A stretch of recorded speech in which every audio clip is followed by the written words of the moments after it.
Olá, este vídeo faz parte do ciclo de palestras, um projeto do PET Matemática da UFSC.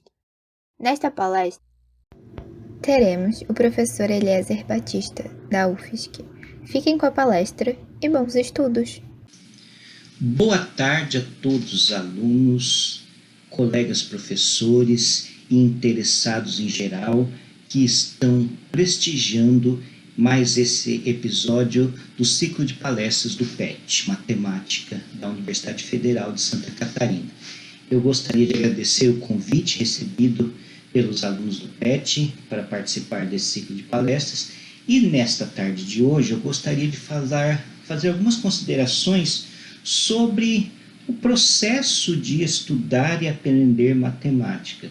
Muito dessa minha reflexão que vamos compartilhar hoje tem a ver com o meu próprio aprendizado como professor ao longo desses 23 anos na carreira do magistério superior aqui na Universidade Federal de Santa Catarina. O professor também aprende. E a gente vai refletindo sobre o nosso próprio processo cognitivo, de como as coisas vão se encaixando, como é o nosso aprendizado, como é a nossa relação da nossa mente, do nosso intelecto com o conteúdo matemático que nós vamos aprendendo ao longo do caminho.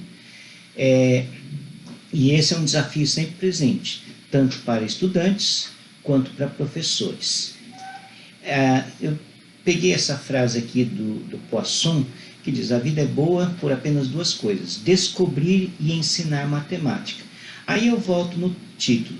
Meu título original que eu ia colocar era fazer matemática e ensinar matemática, no sentido que, dentre as perspectivas profissionais da licenciatura em matemática e do bacharelado em matemática, existem duas principais atividades possíveis. Uma que é o ensino da matemática, o ensino dos conteúdos matemáticos, e o outro que é o fazer matemática, construir matemática, pensar matemática, demonstrar resultados novos. Mas eu não gostaria que esta fosse uma reflexão para uma profissão que ainda está no futuro de muitos de vocês. Muitos de vocês que estão me assistindo ainda estão começando a trilhar nesse curso. Então, eu não quero falar sobre o futuro, mas eu quero falar sobre o presente. Então, vocês como estudantes, a tarefa mais primordial, que está mais na ordem do dia de todos vocês, é estudar matemática, estudar aquilo que está sendo ensinado para vocês nas disciplinas da matemática e aprender esses conteúdos. Então, eu quero trazer essa reflexão no sentido de estudar e aprender matemática, então, sendo estudante, já com a mentalidade de pesquisador e de professor. Então, vamos embora.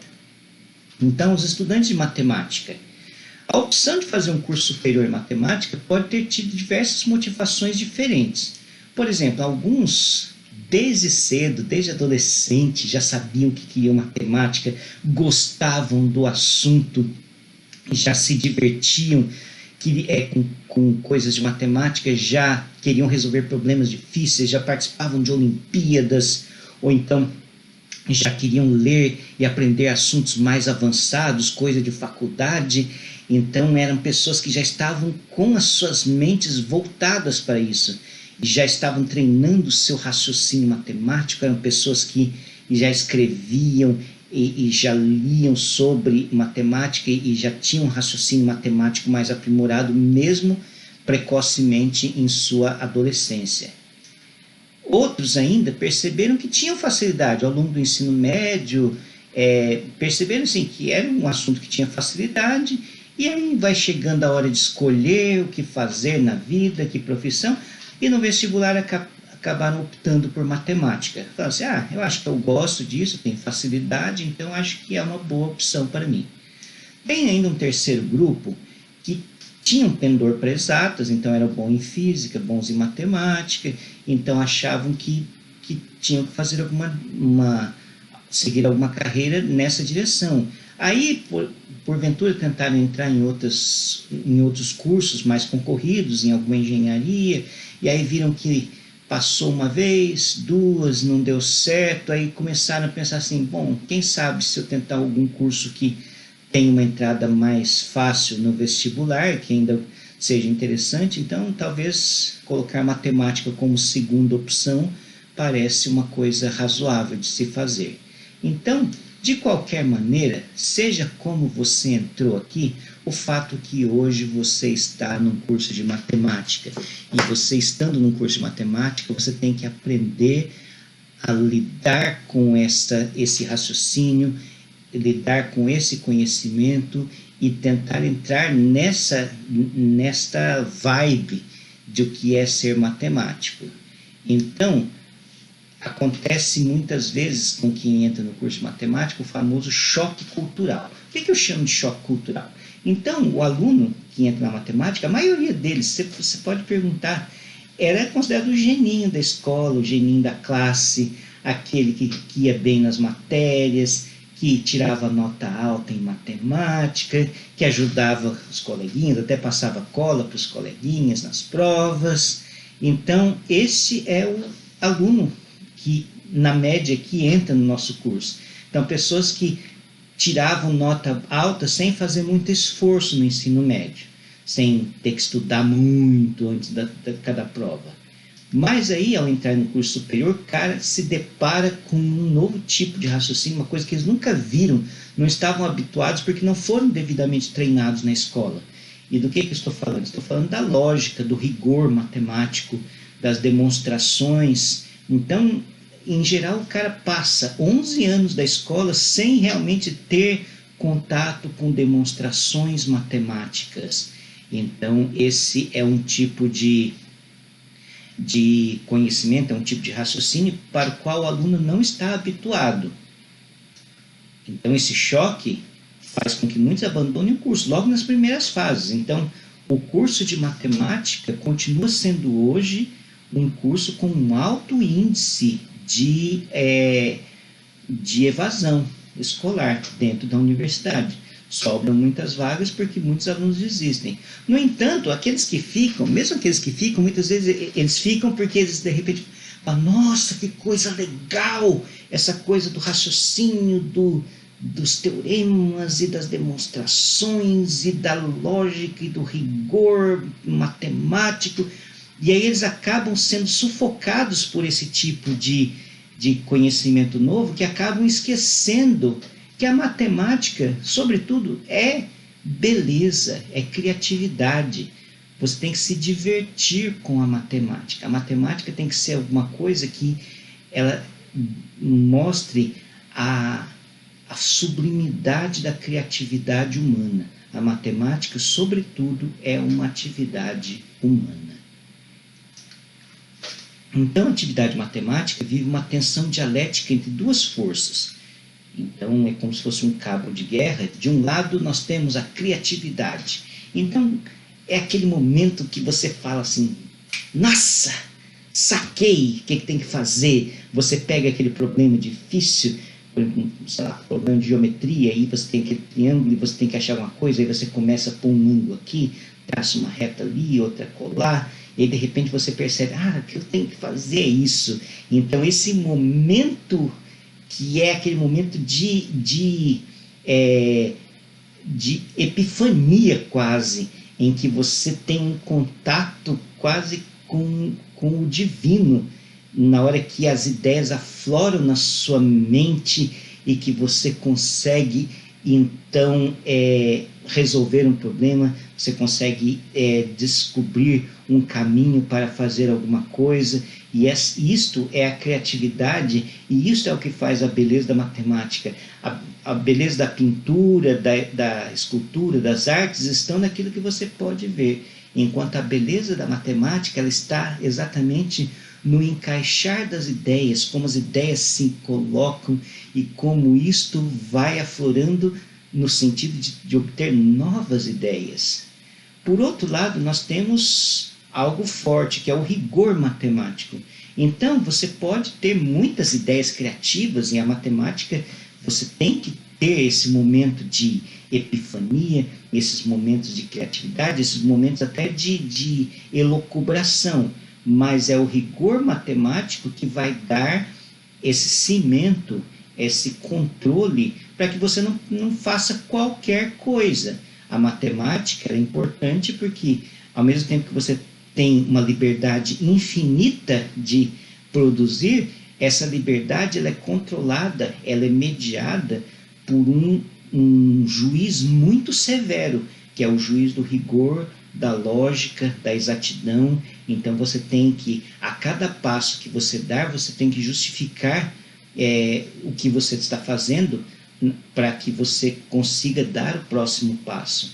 Então isto é a beleza, porque a matemática você pode criar qualquer coisa, mas não qualquer coisa. Essas coisas têm que estar realmente justificadas e encadeadas numa sequência lógica.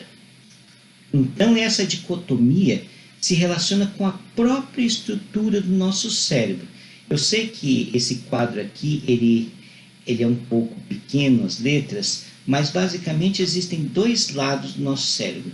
O lado esquerdo do cérebro, que tem a ver com o raciocínio lógico, com a linguagem, com a razão, com o pensamento numérico, pensamento linear de informações.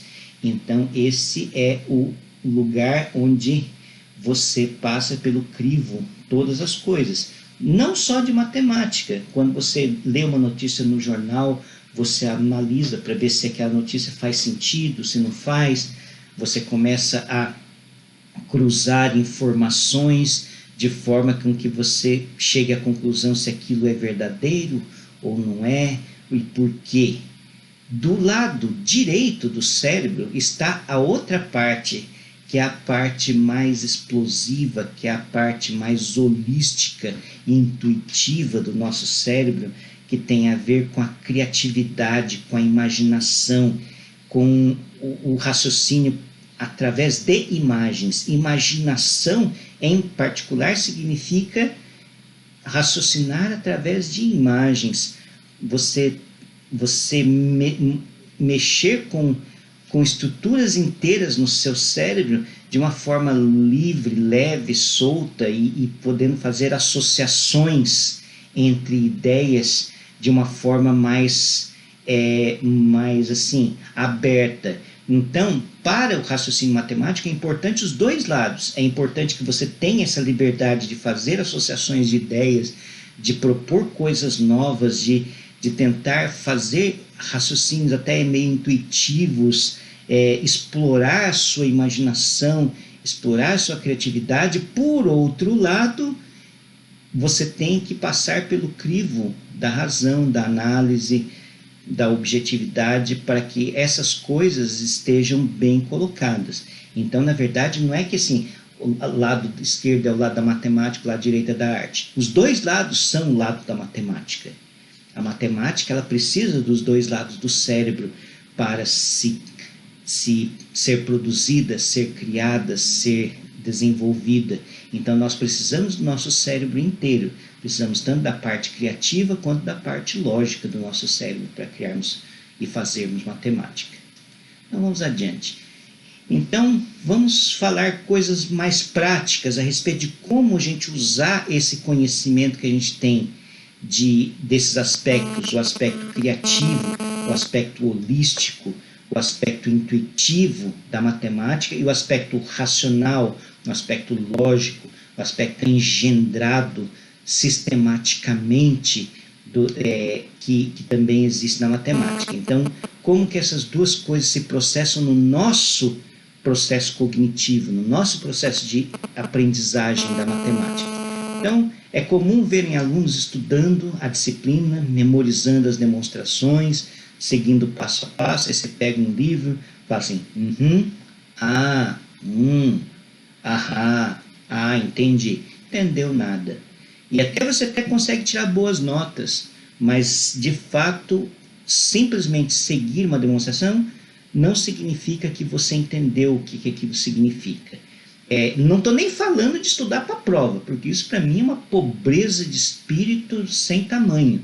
Quer dizer, o aluno que só estuda para tirar nota em prova, para mim, assim, não está abaixo de qualquer dignidade de comentário a respeito, Você tem que estudar para aprender o assunto que você quer.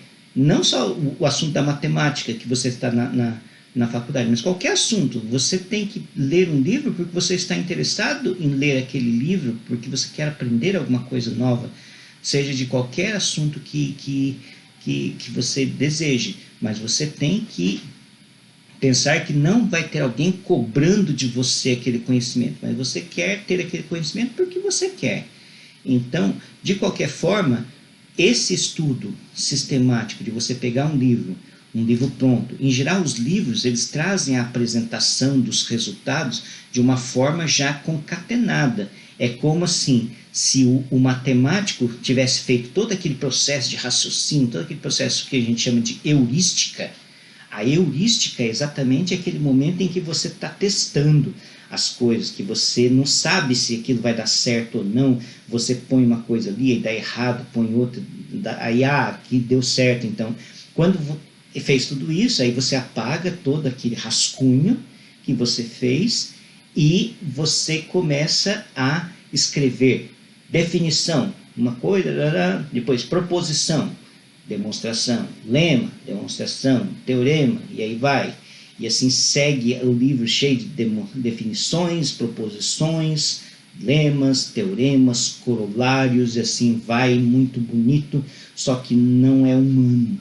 Não é assim que o ser humano aprende as coisas. Então, quando a gente lê um livro de matemática, muitas vezes a gente perde a noção de que quando aquilo foi criado, não foi daquele jeito, com definições, proposições, teoremas, lemas, mas foi com uma coisa mais enrolada, mais embolada, que o cara vai descobrindo aos poucos, como se ele estivesse começando. Imagina que você abriu os olhos e ficou muito tempo no escuro, abriu os olhos e aí está começando a enxergar as coisas, mas ainda está aquele brilho muito forte, então você não consegue enxergar as coisas direito, até que você consegue, depois de um certo tempo, acostumar a vista, e aí você consegue enxergar as coisas direitinho no lugar onde elas estão. Então, esse é mais ou menos o processo de estudar matemática. Então, é comum ver o conhecimento obtido numa disciplina também que decai e depois que você passa por ela, sem que o conhecimento possa ser integrado ao que vem depois. Em geral, esse é um problema do curso de matemática. Você tem um semestre para aprender um conteúdo acachapante de coisas em matemática. Então, o que acontece? Você começa, você estuda e você rala, aí depois passa para o semestre seguinte com outras disciplinas. Aquilo ainda não ficou bem estabelecido em você. Em geral, você consegue realmente cair a ficha, entender plenamente aquilo que aconteceu naquele semestre, os detalhes, vai demorar uns 2 semestres. Uns 2 semestres depois, aí você fala, rapaz, então era aquilo. Aí que vai acender aquela luzinha. Pode ver que a maioria das coisas que você aprendeu num semestre, você não aprendeu naquele semestre. Daqui a uns 2 semestres que você vai voltar a pensar naquilo e vai falar, então era isso. E, por outro lado, as disciplinas vão se intercalando. Então, muitas vezes você aprende uma coisa nesse semestre, e no semestre que vem não tem nada que esteja relacionado diretamente com aquilo, aí você acaba esquecendo o que você aprendeu no semestre passado, sem integrar o seu conhecimento ao que vem depois. Isso também acaba sendo péssimo. Um pouco por causa da própria estrutura do curso, das disciplinas do curso, como essas disciplinas são montadas, e outra por causa da nossa própria fragilidade em como nós lidamos com esse processo de aprendizado. Então, que a gente pode aprimorar, isso a gente pode tentar fazer. Então, vamos num caso concreto. Como a gente pode aprimorar nosso processo de aprendizagem matemática? Então, vamos analisar um caso bem típico. Como estudar um teorema e sua demonstração? Então, vamos pegar bem essa parte assim. Então, eu falei bastante de demonstrações, e isso é o que você vai ver desde fundamentos 1 até análise. Em todos os cursos você vai ver teoremas e demonstrações, e muitos deles aí você vai ver assim, o professor chegando, aí dado um epsilon, considere delta menor que o mínimo entre 1 e epsilon sobre 2n ao quadrado. Aí você fica pensando, então, onde que ele arranjou esse delta estranho? Na verdade, ele fez uma conta antes, ele viu que, para eu conseguir fazer com que o negócio fique menor que Epsilon, tem que resolver esse problema aqui, tem que resolver esse problema colar, e ele vai coletando as informações, e aí ele chega à conclusão que o delta dele tem que ser aquele valor. Ou então aquele professor que chega lá naquela integral, aí ele fala, substitui x por seno ao quadrado de y menos 2. Aí ele põe aquela expressão lá, e com isso ele faz uma substituição mágica de variável que resolve o seu problema. Então, como é que ele fez isso? Então, isso tem muito treino, muitos anos de cadeira de você fazer aquele negócio, então algumas coisas vão ficando mais claras. Mas vamos voltar ao teorema. Então, simplesmente seguir passo a passo na demonstração não é suficiente, como eu já disse. A gente tem que entender o teorema como uma cebola. Então, uma cebola ela é cheia de camadas. Então, cada camada, então você começa com as camadas externas e vai entrando, vai descascando a cebola, vai tirando as camadas e vai chegando mais no interior da cebola, no núcleo da cebola. Então, o que são essas camadas? Então, em primeiro lugar, quando você vai estudar um teorema, você tem que entender plenamente o enunciado do teorema. Então, você tem que entender quais são os objetos matemáticos envolvidos. Então, você tem que saber qual a definição de cada coisa que está lá. Assim, que nenhuma palavra que esteja naquele enunciado seja para você desconhecida, senão você já perdeu alguma coisa. Se você começa seja uma função uniformemente contínua. Se você não sabe o que é uniformemente contínua, pronto, aquele teorema já não vai fazer mais sentido para você. Por exemplo, então seja um anel neteriano. Aí se você não sabe o que é um anel neteriano, pronto, ali já você já está perdido naquele teorema. Então, quer dizer, você precisa entrar em todos os significados do que está escrito lá. Não só isso, você tem que distinguir claramente o que são as hipóteses que o teorema está dando. Então, assim, se acontecer isto, e mais isto, então todo enunciado do teorema tem várias coisas que ele precisa. Suponha que essa função seja limitada superiormente, ou assim, suponha que esse anel tenha um ideal que não faça tal coisa. Então, você tem muitas coisas que você precisa colocar, que você precisa entender, e também você precisa saber o que o teorema vai te garantir. Em geral, um teorema, ele é basicamente uma história contada sobre algum objeto. Então, ele vai te dizer, se o objeto faz tal coisa, então ele satisfaz tal propriedade. Então, é basicamente isso que o teorema está dizendo. E quais são as circunstâncias que você tem esta verdade acontecendo. Então, uma vez que você entendeu quem que são os atores da peça, quais são as condições preliminares que esses atores têm que satisfazer, e o que esse teorema está garantindo, está prometendo que ele vai fazer, aí você tem que verificar casos simples. Então, você pensar um teorema de geometria sobre triângulos, o que acontece então se o triângulo for equilátero, se ele for isósceles? O que acontece nesse caso? Tentar, por exemplo, um problema de combinatória, um problema assim, se você tem combinações de n com k, o que acontece quando n igual a 2 e k igual a 1, n igual a 3? Começa a fazer exemplos simples para você entender do que o teorema trata. Se você não consegue visualizar a verdade daquele teorema em exemplos concretos, em exemplos que você possa pôr a mão, que você possa realmente entender do princípio ao fim, você realmente está perdendo alguma informação importante a respeito do teorema. Então, e fazer experimentos. Por exemplo, se o teorema é verdadeiro, o que acontece? Então, explore também as consequências do teorema. Vamos supor assim, o teorema é um teorema de difícil demonstração. Então, antes de você demonstrar, tenta ver o que ele vai implicar, onde que ele vai ser usado dali para frente, que tipo de coisas você vai poder ganhar usando o resultado do teorema. Então, faça experimentos. E se o teorema não fosse verdadeiro? E se... Aí começa a fazer hipóteses, e se essas hipóteses não valerem, o que isso aconteceria? Tente criar contra-exemplos para você entender assim, se não valer isso, então não pode acontecer isso, porque, pega esse exemplo aqui, se não acontecer tal coisa, por exemplo, vamos supor que você queira demonstrar que a intersecção de uma quantidade finita de abertos é um aberto. Aí você pensa, será que só finito? E se fosse infinito? Por que uma quantidade infinita de abertos não pode dar um aberto? Então, tentar buscar contra-exemplos para essas informações. Então, você tem que fazer um pouco de experimentos. A matemática tem que ter esse caráter meio experimental, de você tentar, muita tentativa e erro. Então, isso antes de começar a demonstração do teorema.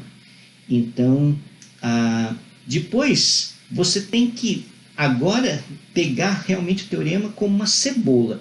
Eu, recentemente, na minha aula de análise, eu estou dando disciplina de análise esse semestre, então a gente chegou no ponto do teorema da função inversa. O teorema da função inversa é um teorema super importante, eu acho que é um dos teoremas centrais da disciplina.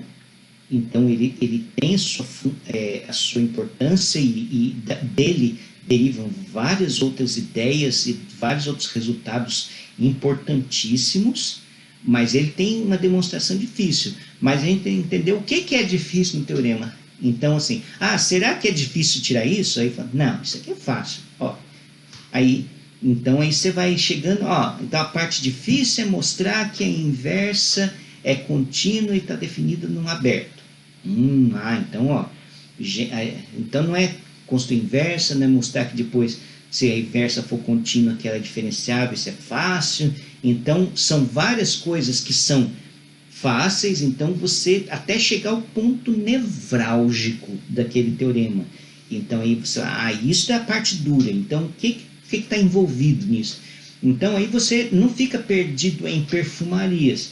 Você vai tirando aquilo que você sabe, como se você estivesse comendo um mingau pela beirada, né, que você vai comendo a parte mais fria, a parte quente está ali dentro. Então, esse é o sentido também de ver o teorema como uma cebola. E a hora que você entendeu qual a parte difícil, aí sim, aí você entendeu sim que o teorema ele depende de tais coisas. Então, e uma coisa importante é, uma vez que você passou, aí agora você entendeu qual a estrutura da demonstração, onde estão as partes difíceis, quais são as ideias centrais envolvidas, quais são os truques mais importantes, porque às vezes assim, ele depende de uma construção difícil. Por exemplo, em análise vocês vão ver muitos teoremas que dependem de construções sofisticadas. Então, você entende tudo isso, mas também é importante entender onde que as hipóteses do teorema entram e por que elas são usadas naquele momento. Então, você tem um monte de hipóteses no começo, aí de repente se você passa pelo teorema e você não sabe, por que realmente precisava que a função fosse uniformemente contínua, sei lá, ou por que precisava que o anel fosse noetheriano, e se você em algum momento lá não chegou a nenhuma conclusão a respeito disso, então você não entendeu o teorema. Então você tem que entender onde que as hipóteses são usadas e por que são usadas naquele momento. Então isso faz parte também da verificação do teorema. Quando você fez tudo isso, quer dizer, você gastou algumas horas, talvez, dependendo do teorema, se o teorema for muito difícil, alguns dias. Então, assim, você vê que a coisa é séria, que exige um esforço pessoal de cada um em entender os teoremas. Então, mas quando você adquiriu esse treinamento de fazer essa viagem pelas demonstrações, você começa a realmente a entender com mais facilidade e você começa a assimilar isso começa a fazer parte de você e de repente você nem precisa mais ir lendo o teorema para tentar identificar, você mesmo começa a pensar, o que eu preciso fazer aqui, o que eu preciso fazer ali, o que eu preciso usar. Muitas vezes você é capaz de fazer de novo sozinho, sem ter olhado em nenhum lugar como é que faz o teorema. Então, existe uma outra dualidade na estrutura do conhecimento matemático que eu gostaria de explorar. Então agora, isso é uma coisa que é quase uma piada da minha parte, mas é uma coisa que eu venho pensando há muito tempo, fiz várias variações a respeito desse assunto. Então é a questão do conhecimento agulha vezes o conhecimento panqueca. Então, a agulha e a panqueca, então antes eu falava assim, o conhecimento de matemática é como uma agulha, preciso, pontual, assim, específico, enquanto o conhecimento do físico, que eu sou, minha origem é de física, é uma panqueca, então é amplo, mas com pouca profundidade. Então, mas agora eu vou fazer uma outra leitura da agulha versus a panqueca, com as duas sendo importantes para a gente estudar matemática. Então vamos começar com o conhecimento agulha. O conhecimento agulha é extremamente preciso, exato, sem ambiguidades, e obviamente isso tem a ver com o lado esquerdo do cérebro. Então, o lado esquerdo do cérebro entrando mais uma vez, e aí a gente está chamando esse conhecimento, esse tipo de aspecto do pensamento matemático como conhecimento agulha. Então, e ele é executado com competência e eficácia. Então, a matemática é como se fosse uma caixa de ferramentas. A gente vai aprendendo truques ao longo do caminho, e esses truques vão fazendo parte do nosso cabedal, daquilo que a gente consegue utilizar. Então, por exemplo, a minha própria experiência. A minha área de pesquisa é álgebras de Hopf. Quando eu comecei a estudar álgebras de Hopf com os livros, eu basicamente fazia o que eu estou falando que não se deve fazer. No começo eu seguia mesmo as demonstrações passo a passo, tentava entender, obviamente, o que estava acontecendo, mas muitas vezes eu ficava pensando assim, poxa vida, eu nunca ia ter uma ideia dessas para fazer esse passo aqui, porque eu achava tudo tão mágico, que assim, como é que o cara tirou do bolso da cartola, ele tem que fazer isso aqui, tem que tirar esse epsilon para cá, tem que mover isso aqui para lá, e eu achava aquilo fantástico, assim, eu conseguia entender a demonstração, conseguia entender por que ele tinha feito aquilo, mas não conseguia entender como é que alguém podia ter uma ideia daquelas. E aí, conforme vai passando o tempo, você vai ganhando uma certa experiência que aquele truque que apareceu naquele teorema apareceu de novo no outro, uma forma meio mascarada, mas é a mesma coisa, depois apareceu mais uma vez, e aí você percebe, mas esse aí, eu já vi isso em algum lugar. De repente você começa a perceber que não é uma coisa que surgiu assim do nada, surgiu da cartola do matemático, mas simplesmente ela surgiu assim, de uma experiência que você vai adquirindo. Então, e conforme for passando o tempo, então hoje quando eu estudo textos e livros de álgebra de Hopf, em geral eu vejo qual que é o teorema, eu mesmo faço a maioria das minhas demonstrações, em geral não sai igual a demonstração que está no livro, então assim, eu tenho uma caixa de ferramentas que muitas vezes não é a mesma caixa de ferramentas que o autor do livro tem, e aí as minhas demonstrações saem de um jeito, enquanto o do autor do livro sai de outro, mas aí a gente vai, assim, isso é importante, é bom ter essa variedade. Mas o fato é, você, para estudar um assunto em matemática, você precisa adquirir este cabedal de conhecimento, que é o que vai fazer você ter uma certa competência naquela área. Então, esse é o conhecimento agulha. Então, ele necessita de treinamento e prática. Então, é uma coisa que é igual a musculação. Quanto mais treino, então, em geral, se fala, tem uma pesquisa que você precisa de em torno de 10 anos de prática para ser um expert num determinado assunto. Qualquer assunto, não só de matemática, você quer tocar um instrumento, pelo menos uns 10 anos de prática, de treinamento intensivo. Você quer ser um ótimo esportista, você tem que ter pelo menos uns 10 anos de treinamento naquela prática esportiva para que você atinja o seu grau de excelência, de êxito máximo naquela atividade que você queira fazer. Não só atividades intelectuais, mas também atividades físicas. Então, tudo exige um certo grau de treinamento, uma certa, para você adquirir essa eficiência. A mesma coisa com o conhecimento matemático. Você tem que fazer, fazer. E às vezes fazer de novo. Quer dizer, eu fiz uma vez, mas aquilo ainda não ficou natural para mim. Faz de novo, estuda de novo, a mesma coisa. Não se sinta envergonhado de não entender da primeira vez. Aí você tem que pegar uma segunda, fazer exercícios, criar novas situações onde você vai usar coisa, e aí você vai adquirindo uma certa independência, uma certa autonomia naquele assunto. Então, se você quer ser um profissional em matemática, você precisa fazer isso. E acaba sendo muito estreita em relação à amplitude. Isso se deve ao alto grau de especialização que ocorre em matemática. Na verdade, assim, o conhecimento matemático no último século, mas nas últimas décadas, pega da década de 70, eu nasci em 1968, de lá para cá, 50 anos, o conhecimento matemático assim, explodiu muito. E o século XX, basicamente, foi um século que assim, antes do século XX, o que tinha de matemática, e no final do século XX, no ano 2000 que tinha, e do ano 2000 até o ano 2020, cresceu, acho que quase tanto quanto cresceu o século inteiro. Então a coisa se explode em progressão geométrica. Então não é possível, não dá para ser bom em tudo. Então a gente tem que optar por ser competente em uma pequena área. Então você vai ter que realmente especializar. O ruim é especializar-se cedo demais. Já na graduação, eu só gosto de álgebra, eu só gosto de equações diferenciais, eu só gosto de análise. Não. Na graduação é o momento para você testar o outro conhecimento, o conhecimento panqueca. O conhecimento panqueca, então, ele tem essa flexibilidade, essa maleabilidade, que tem a ver também com o lado direito do cérebro. Então, o conhecimento agulha tinha a ver com o lado esquerdo e o conhecimento panqueca estou associando com o lado direito do cérebro. Então, o que é esse conhecimento panqueca?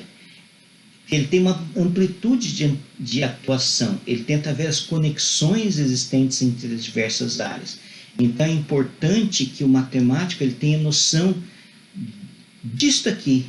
Esse aqui, se você colocar mapa da matemática no Google, ou isso aqui tem um vídeo também no YouTube falando sobre o mapa da matemática, que aparece as várias áreas da matemática, como que elas estão relacionadas, o que está mais perto do que.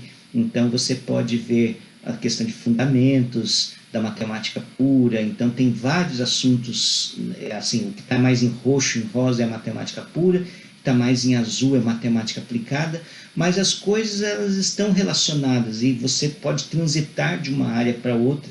Então é importante, principalmente o aluno de graduação, que ele tenha contato com o máximo possível de áreas diferentes, mesmo que seja um conhecimento superficial, só introdutório daquilo lá, para ele ter noção de que o mundo é bem maior do que aquilo que ele imaginava. Então é aquela noção de você ser exposto a um conhecimento para você simplesmente perceber o quão pequeno você é frente a tudo aquilo que existe para se conhecer. Então, o conhecimento panqueca entra nessa direção. E também, o que esse conhecimento tem a mais? Ele utiliza figuras de pensamento. Então, você faz uso de metáforas, de analogias. Então, você pensa com figuras na sua cabeça, você faz comparações entre as coisas. Então isso é como se fosse tal coisa. E essa noção ajuda você a se relacionar melhor com aquele conhecimento, ajuda você a realmente entender daquilo que você está falando e fazer uma livre associação de pensamentos. Então é aquele momento em que você está dando uma caminhada, que você está no chuveiro, você está pensando livremente, enquanto a água está caindo em você, você pensa, será que aquilo está relacionado com aquilo? Será que eu posso fazer tal coisa? E assim, deixar a minha imaginação voar. Será que equações diferenciais têm a ver com variedades? Será que isso aqui tem a ver com aquilo? Será que o que eu posso fazer da matemática sem o axioma da escolha? E deixa a sua imaginação livre com aquilo que você já conhece, tente misturar as coisas para ver se dá certo, se alguma coisa faz sentido. Muitas delas não vão fazer sentido, mas é importante que você deixe em algum momento as ideias percorrerem soltas na sua cabeça, sem a regra, sem o cabresto da lógica, da coisa fixa, da coisa do rigor matemático.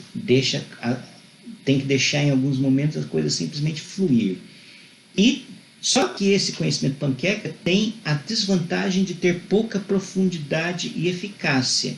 Então, muitas das coisas que você vai pensar, o lugar é esse. Você vai pensar e vai estar errado. Então, o cesto de lixo é o melhor amigo do matemático quando você está em um processo de criação, de associação de ideias. A maioria das coisas que você vai pensar, a hora que aquela luzinha da razão começar a bater, você vai falar, não, mas isso não pode por causa disso, disso, disso. Ah, ok, então isso aqui não deu certo. Então você vai jogar muito papel fora, você vai rabiscar muita coisa, vai errar muito, mas em algum momento você vai acertar. E outra coisa importante é que nós necessitamos de um trabalho árduo, de ferramentas eficientes para poder prosperar. E aí vem de novo aquela coisa, eu não posso ser expert em tudo, então o que a gente pode fazer? Isso aqui. O trabalho em colaboração é indispensável para a matemática. Em geral, quando você pega um artigo em matemática, dificilmente você vê um artigo escrito por um único autor. Você vai ver muitos artigos escritos por muitos autores. Então, os autores, eles interagem entre si, eles se comunicam, eles colaboram. Então, um mesmo artigo é escrito por 4, 5 autores. Então, cada um faz um pedaço, cada um tem uma noção diferente. Eu sei uma coisa que ele não sabe, ele sabe uma coisa que eu não sei, eu sei fazer determinados truques que os outros meus colegas têm dificuldade, mas outros colegas têm muita facilidade de fazer aquilo que para mim, é quase grego. Então, é nesse momento que os matemáticos se juntam suas forças, juntam suas expertises para conseguir levar adiante o seu trabalho. Então, e a última coisa que eu queria colocar é que a nossa profissão de matemático é importante a comunicação de ideias. A maioria de nós e de vocês que são alunos vai ser professor em algum momento, seja no ensino superior, seja no ensino básico. Então, não adianta falar assim, eu estou no bacharelado, eu quero ser matemático, eu quero ser cientista. No final das contas, você vai trabalhar com pesquisa em matemática, mas a maioria de nós, de vocês que vão estar no bacharelado, que vão fazer mestrado, doutorado, não quer dizer que o pessoal da licenciatura também não possa fazer mestrado, doutorado. Então, mas de qualquer forma, quem fizer mestrado, doutorado em matemática, vai acabar, assim, quase 100% deles trabalhando numa universidade. Então, vai ter que dar aula, sim, vai ter que dar aula para alunos. Então, é importante que você também treine e você também exercite essa capacidade de comunicar ideias. A habilidade de comunicar ideias na matemática com clareza deve fazer parte do nosso arsenal. Assim, não tem como. Eu tenho muita desconfiança daquele cara que tem aquele aspecto de gêniozinho, assim, incompreendido, que fala as coisas que ninguém entende. Eu até sei, mas eu não sei explicar direito. Então não sabe, meu filho. Se você fala que sabe, mas não sabe explicar direito, sinto muito, eu acho que você falta alguma coisa. Não quer dizer que você tenha que ser um exímio explanador. Eu já vi muitas palestras com pessoas que ganharam medalha Fields e que o cara realmente era um desastre como expositor, assim. Muitas vezes porque o cara nivelava todo mundo pela inteligência dele, e aí, assim, em poucos minutos ele fazia com que todo mundo da plateia estivesse boiando. Mas também tem muitos matemáticos famosos, matemáticos importantes que ganharam medalha Fields e tal, e que tem uma capacidade de exposição, uma capacidade de fazer com que o seu público entenda, que o público até sai com a impressão que entendeu tudo que o matemático falou, de tão claro, de tão prodigioso que é a capacidade dele de expor aquilo, de tornar aquelas ideias simples, de raciocinar de uma maneira organizada, de uma maneira clara, precisa, e fazendo com que o seu interlocutor entenda do que está se tratando. Então, expor de uma maneira organizada os conceitos, os resultados matemáticos, também faz parte de treino. Então, você tem que começar a treinar isso.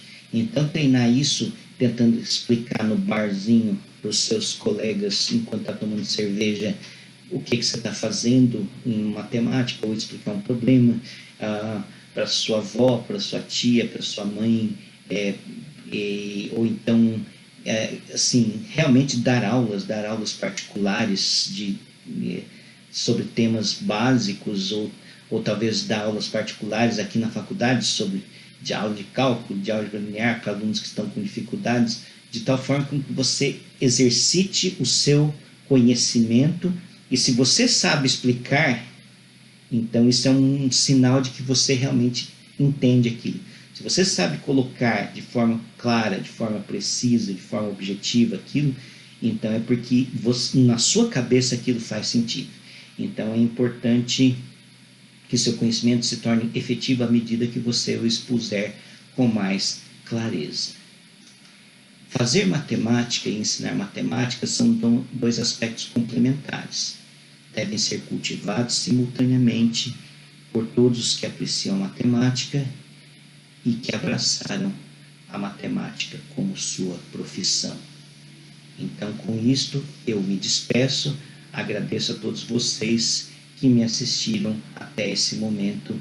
Muito obrigado a todos e até a próxima.